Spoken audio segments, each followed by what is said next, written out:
The following is a list of engagements that took place in 1862 during the American Civil War. During the winter and early spring of the year, Union forces gained several successes over the Confederacy, seizing control of Missouri, northern Arkansas, Kentucky, and western Tennessee, along with several coastal areas. Confederate forces then launched counter-offensives into Kentucky and Maryland, both of which end in Union victories. History: in the Eastern Theater, the Union Army of the Potomac, commanded by Major General George B. McClellan, was transported to Fort Monroe in April to begin an offensive against Richmond, Virginia. Convinced that he was outnumbered by the Confederate Army of Northern Virginia, commanded by General Joseph E. Johnston, McClellan advanced cautiously, taking nearly a month to capture the Confederate defensive works near Yorktown and an additional month to march westward and arrive just outside of Richmond. Here on May 31, Johnston attacked an isolated portion of the Union Army in the Battle of Seven Pines. Johnston's plan failed, due to uncoordinated attacks and to Confederate columns which failed to arrive at their assigned positions, and Johnston was wounded during the battle. To replace Johnston, Confederate President Jefferson Davis chose General Robert E. Lee, who launched the 7 Days Battles in late June. While the Confederate attacks were often disjointed and several commands failed to arrive at their assigned destinations on time, Lee was still able to drive the Union Army back to Harrison's Landing, forcing McClellan to give up his attempt to capture Richmond. Although he had driven the Union Army away from the Confederate capital, Lee was disappointed that he had failed to destroy the Union Army. Lee then turned northward to deal with the Union Army of Virginia, commanded by Major General John Pope, planning to defeat Pope's army before it could unite with McClellan's army, which was arriving in northern Virginia from the peninsula. During the Second Battle of Bull Run, Lee routed Pope's army and then invaded Maryland, hoping to seize supplies from Union territory and also hoping that a major Confederate victory in Northern Territory would secure foreign recognition for the Confederacy. However, McClellan attacked Lee through the passes of South Mountain and forced Lee to call off his planned invasion of Pennsylvania, instead concentrating his army behind Antietam Creek. Neither army gained a victory at the Battle of Antietam on September 17, but Lee's retreat back to Virginia gave the Union a strategic victory in the campaign. During October and November, Union President Abraham Lincoln pressured McClellan to launch an aggressive campaign against Lee, but McClellan refused, instead moving slowly and demanding supplies. Lincoln replaced McClellan on November 7 with Major General Ambrose Burnside, who hoped to cross the Rappahannock River near Fredericksburg, Virginia in order to get between Lee and Richmond. However, delays in obtaining a pontoon bridge prevented Burnside from crossing the river until December 11, by which time Lee was able to concentrate his entire army along a series of bridges near Fredericksburg. On December 13, Burnside attacked the Confederate positions and lost heavily. 2 days later he retreated back across the river and went into winter quarters.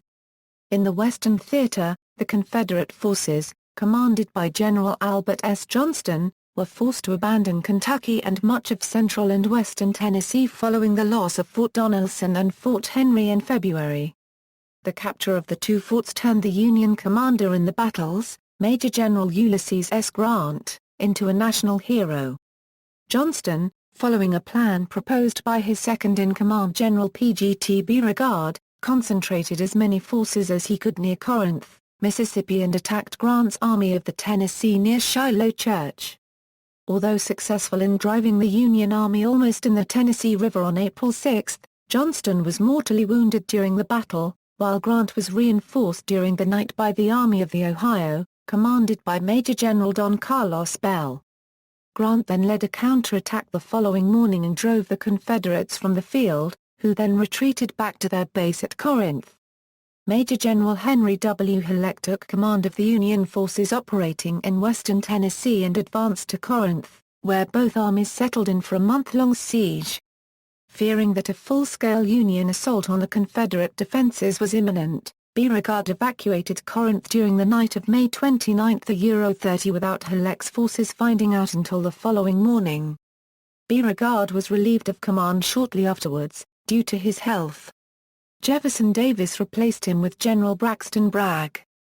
Following the Union victory at Corinth, Halleck dispersed his army across northern Mississippi, western Tennessee, and northern Alabama to protect the railroads, while sending Bell's Army of the Ohio eastward to capture Chattanooga, but problems with the Union supply lines prevented Bell from capturing the city. Bragg, pondering how to counteract the Union threat, received a message from Lieutenant General Edmund Kirby Smith, commander of the Confederate Department of East Tennessee, suggesting that the two combine forces to defeat Bell and retake Kentucky. Moving his troops by rail starting the end of June, Bragg arrived at Chattanooga near the end of July. From there he advanced into Kentucky towards the Ohio River.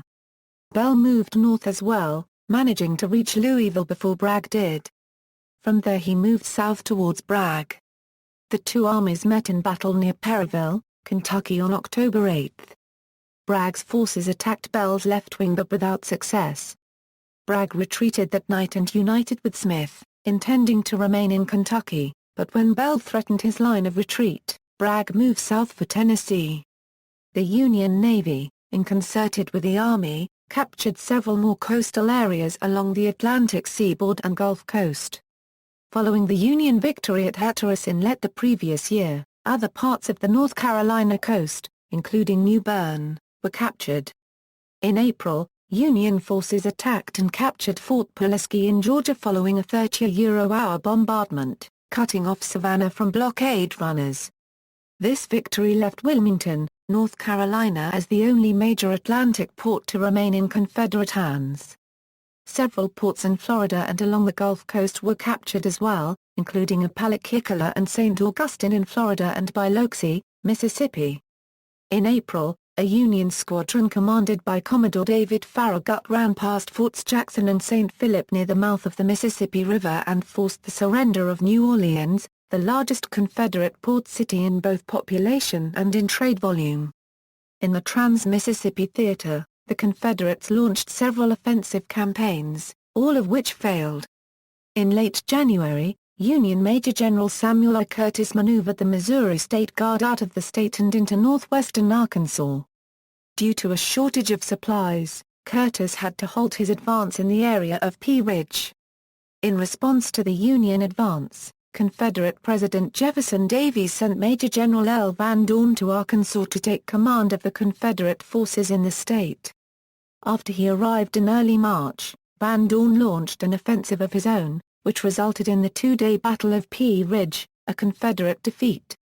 After the battle, he was ordered to take his army east of the Mississippi River and join the Confederate Army at Corinth, Mississippi, but he arrived too late to fight in the Battle of Shiloh. In Texas, Brigadier General Henry Sibley raised a brigade of cavalry and led it into the New Mexico Territory, intending to drive the remaining Union forces from it and advance into Colorado, capturing the gold and silver mines located in the territory. He fought the main Union force in the territory, commanded by Colonel Edward R. S. Canby, at the Battle of Alvord on February 17.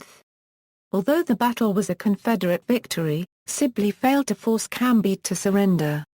Instead, Sibley continued northward, leaving Canby in his rear. Continuing northward along the Rio Grande and the Santee Free Trail, his brigade met a Union force, which included the 1st Colorado Infantry, at Glorieta Pass on March 28. The Confederates again drove the Union force from the field, but during the battle a Union detachment burned most of the Confederate supply train, along with most of their supplies. This meant that the Confederates had to retreat back to Texas, reaching it by mid-April, losing over 1,500 men out of an original force of 3,700 men. Engagements. See also: Mississippi River campaigns in the American Civil War. Notes. References: Barrett, John G. The Civil War in North Carolina. Chapel Hill, North Carolina, University of North Carolina Press, 1963. ISBN 0-8078-0874-1. Bennett, B. Kevin. The Battle of Richmond, Kentucky, A Victory Brilliant and Complete, in Blue and Gray, Volume 25, Issue 6, pages 6/26, 43/50. ISSN 0741-2207. Burton, Brian K. Extraordinary Circumstances, The 7 Days Battles. Indianapolis, Indiana, Indiana University Press, 2001. ISBN 0-253-33963-4. Chaitin, Peter M. The Coastal War, Chesapeake Bay to Rio Grande. Alexandria, Virginia, Tamiya Life Books, 1984. ISBN 0-8094-4732-0. Cheeks, Robert C. Ewell's Flawless Performance of Kettle Run, in America's Civil War, Volume 13, No. 5, pages 50–55. ISSN 1046–2899. Cozens, Peter. The Darkest Days of the War, The Battles of Iuka and Corinth. Chapel Hill, North Carolina, University of North Carolina Press, 1997. ISBN 0-8078-2320-1. Cozens, Peter. Shenandoah 1862, Stonewall Jackson's Valley Campaign. Chapel Hill, North Carolina, University of North Carolina Press, 2008. ISBN 978-0-8078-3200-4. Foote, Shelby. The Civil War, A Narrative. Volume I, Fort Sumter to Perryville. New York, Vintage Books, 1958. ISBN 0-394-74623-6. Fraser, Donald S. Blood and Treasure, Confederate Empire in the Southwest. College Station, Texas, Texas A&M University Press, 1995. ISBN 0-89096-639-7. Hennessy, John J. Return to Bull Run, The Campaign and Battle of Second Manassas. New York, Simon & Schuster, 1993.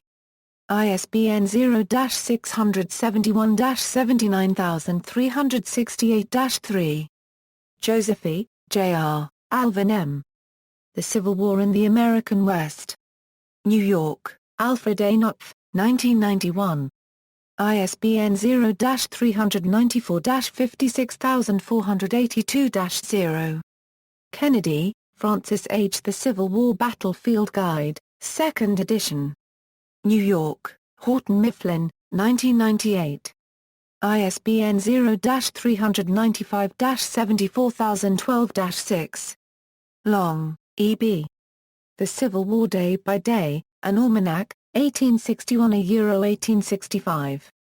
Garden City, New York, Doubleday, 1971. OCLC 68283123. Long, E.B. Plum Run Bend, The Forgotten Battle, in Civil War Times Illustrated, Vol. 11, No. 3, pages 4–11, 40–45. ISSN 0009-8094. Lonica, Edward G. Lee's Cavalryman, A History of the Mounted Forces of the Army of Northern Virginia. Mechanicsburg, Pennsylvania, Stackpole Books, 2002. ISBN 0-8117-0898-5. Nazerwald, L. Van Loan. Stonewall's Manassas Return, in America's Civil War, Volume 15, No. 5, pages 62–69. ISSN 1046–2899. Sears, Stephen W. To the Gates of Richmond, The Peninsula Campaign. New York, Tickner and Fields, 1992. ISBN 0-89919-790-6. Scheer, William L. Fields of Blood, The Prairie Grove Campaign. Chapel Hill, North Carolina, University of North Carolina Press, 2009. ISBN 978-0-8078-3315-5. Scheer, William L., and L. J. Hess. P. Ridge, Civil War Campaign in the West. Chapel Hill, North Carolina, University of North Carolina Press, 1992. ISBN 0-8078 2042-3. Shepard, Jonathan C. By the noble and daring of her sons, the Florida Brigade of the Army of Tennessee. Tuscaloosa, Alabama, University of Alabama Press, 2012. ISBN 978-0-8173-1707-2. Simmons, Craig L. A Battlefield Atlas of the Civil War. Annapolis, Maryland, The Nautical and Aviation Publishing Company of America, 1983. ISBN 0-933852-40-1. Winner, Dana. Commodore William D. Porter, in Civil War Times Illustrated, Vol. 11, No. 4, pages 26-25. ISSN 0009-8094. Wills, Brian Steele. A Battle from the Start, The Life of Nathan Bedford Forrest. New York, HarperCollins, 1992. ISBN 0-06-016832-3.